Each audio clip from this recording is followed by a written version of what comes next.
ఎట్లా 24 ఎలక్షన్లో ఎట్లయితే ఒంటరిగా పోటీ చేసి 12% ఓట్లు తెచ్చుకుంది.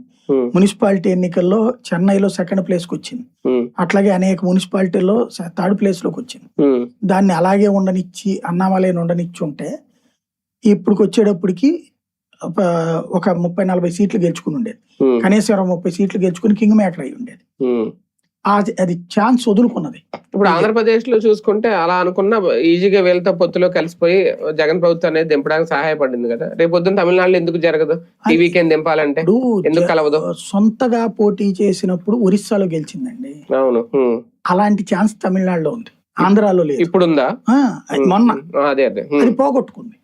అంటే ఇప్పుడు కేరళలో ఉంది, సింగిల్ గానే పోటీ చేస్తుంది, సంఖ్య క్రమక్రమంగా పెంచుకుంటోంది. మొన్న మున్సిపాలిటీలు గెలుచుకుంది, 4 ఎమ్మెల్యేలు గెలుచుకుంది. ఇట్లాగా అక్కడ కూడా అట్లా దశల వారీ గెలవాలి. ఆంధ్రాలోనే దశల వారీ గెలవాలి. అంటే వీళ్ళకి కూడా అవసరం కదా, ఇప్పుడు డిఎంకేకి వీళ్ళకి కూడా అవసరం కదా. రేపు పొద్దున్న వాళ్ళు సింగిల్ గా పోటీ ధైర్యం చేస్తారా?